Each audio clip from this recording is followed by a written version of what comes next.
So it's that time of month again, where I go over what I think is how this format's gonna shape up, and essentially make a tier list. Now, a few things are gonna be really hard to predict, cause sprites and tier elements, I don't know what they call sprites, but some of the new stuff coming out is definitely gonna really shake up the metagame, and some of these decks could very well change. We just don't know. But based on all the information I have, these are essentially like my predictions for the upcoming format. First, we got the everything else rogue, tier 2, tier 1, 1.5, 1, and just in case. First, Marine says, that's one of my decks for the format, if you could really call it that. To be honest, this one's definitely got potential, but I want to have to put it in the tier 2 for right now. I'd say with some of the new stuff coming out, it's more or less pushing the top stuff down. So things that I would have thought before were like tier 1, tier 1.5 probably going to be a little bit lower just because it's not the best deck anymore. Agnister Rogue is the best I can give it. I just have a feeling it's just going to fade out. It gets top here and there, and it's definitely a competitive deck, but if I were to compare it against something like Marine Sus, I feel like Marine Sus is just a way more better deck. I feel like it's at the same level as like a Agnister. It's definitely got more amount of potential than I'd say something as like an everything else kind of deck. Dragon Link. This one's really hard to kind of rank. I don't know how it matches up against the new stuff, but I feel like putting it in a tier 2 would be pretty safe. Last time I think I put it in like tier 1.5, and I believe it's like a tier 1.5 worthy deck, but with stuff coming out, everything's kind of just getting pushed down. Branded, tier 1.5.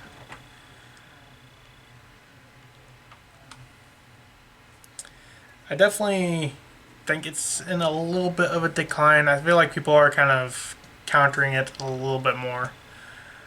Flundries, I'll also give it tier 1.5. Most of the tier 1 stuff are just going to tier 1.5 right now. Flundries is still a very powerful deck. You know, being able to just lock your opponent into wins only is definitely really good. But I wouldn't say it's the best deck going second as well. Virtual World. This deck just disappeared. I have not seen it. Maybe it topped a couple events that I just don't know about, but I just have not been seeing it at all. I'm not seeing it at the top tournaments. I'm not seeing it even at my locals. It's like this deck kind of just disappeared. Planet Patrol, I'm going to put it in everything else for now. I feel like it had its kind of small meta run, but I feel like it's kind of faded out a little bit. Silent Mangrates, this is also one that's kind of really hard to kind of put anywhere, just because if the ban list comes out, we could very well get Gazelle back, which I feel like would help it out a lot. But for right now, Rogue is really the best I can give it. Sky Strikers. Sky Strikers have essentially, they've been around more or less. They topped a recent event. I think it was the Nationals or something, or I don't know. But they got like first place at an event. This one's either a tier 2 or a rogue for me. I'm just gonna put it like a tier 2. It's definitely more powerful than a rogue deck. Phantom Knights. Rogue's the best I can give it for now. It's seeing a small resurgence. Will that continue? I'm not really optimistic about it. Phantom Knights are a very cool deck, but there are ways to just shut it out. And D-Shifter is definitely one that will completely murder this deck. Dinos, everything else, I haven't seen a top in a while, so I can't really give it much higher than that. Exosister, now this is actually one that is very interesting. There's a lot of hype really building around Exosister. Now, I'm not too familiar with the new support. Granted, I haven't really even... Well, I read it, but I kind of forgot it already. Exorcister was a deck that has gone tops before, but now that it's getting some new support, it's definitely climbing up there. For me, this is either a tier 1.5 or a tier 2. I feel like I'm going to put it at a tier 2 for now.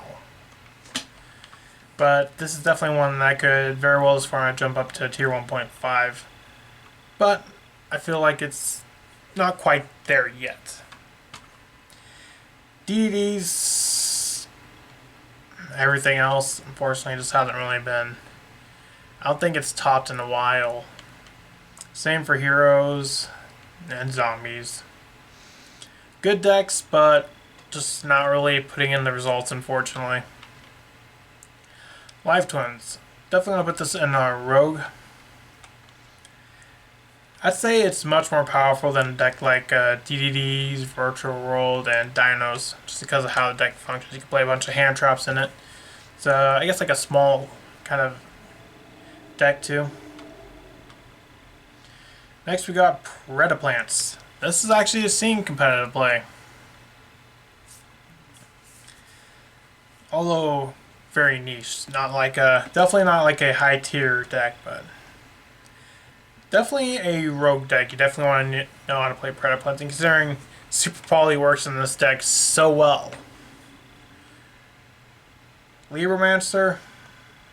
Everything else, sorry. Fluffle's got a top, which I can't really say that's too surprising because Fluffles, they have been good. But I don't think that's going to continue. Fluffles, they just don't have enough power to really compete all that well in this format. Yeah, they got a top, but they got one top. Drytron, I'm actually going to put this in the tier 2 kind of section. Low tier 2, high rogue. Drytron with a Benton 2 really helped out this deck a lot, and this deck has been seeing a fair amount of tops. Eldritch.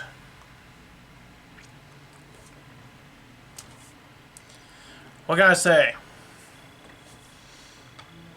Can they please do something about this deck? It's just not even fun to play against. I feel like it's just more annoying than anything. ABC, I'd say it's another rogue strategy. Definitely not one of the more competitive decks of the format. But with Therions and Adventure, it's been seeing some play, but it's still only popping up here and there. Next, Dynamomorphia. I'm also going to put that in Rogue. I feel like it's more powerful than something like a Libromancer or DDD. Just because of the way this deck works. The Dynamomorphia is a really fun and a really interesting deck. Yes, it does have an M-Pen-like effect, but this deck is awful going into time, considering you get your life points down to less than 500. Very cool and unique deck that does have a lot of power, but it's not something that can be relied upon going into time, which a lot of, I'd say like 50 to 60% of duels go into time. Sword Soul. This one's kind of hard to tell. I think I'm just going to put this in the tier 1.5. I feel like Sword Soul and Floowandereeze are essentially at the same power level. Obviously, this could very well change if Sword Soul gets hit, which a lot of people are predicting a Sword Soul hit. And I feel like it's just going to be sitting at a tier 1.5 for now. These four are essentially the former best decks of the format that they're still going to be competing at a good level. Mathmech got a top. Actually got a couple tops. I'm just not confident in it. Yeah, it got a top, but I don't expect that to continue. I could be wrong. Then again, I know nothing about this deck because as soon as I started reading the names of the cards and I see math in the names, I'm just like, Nope. I don't want to. I don't want to play it. I'm not a math person. Punk. This one's hard to tell. This performed really well at nationals, but how is it going to perform going forward?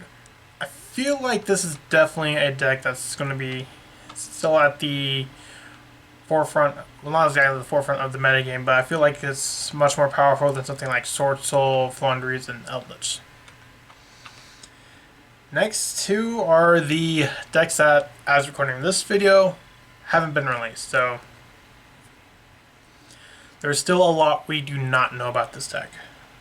But considering how well it's performed in the OCG, I feel confident putting tier elements in a tier 1. Tier elements is a deck I actually kind of do want to play, but it's going to be expensive. And that's the one unfortunate downside is I don't want to play anything that's going to be really expensive. Next, Sprite. Let's talk about Sprite. Oh boy. This deck scares me. And I know a lot of people are considering kind of not playing this format because of this deck. And if any of you are familiar with how it performed in the OCG, you can see why. Considering I remember at one event it took up like 90% of top cuts.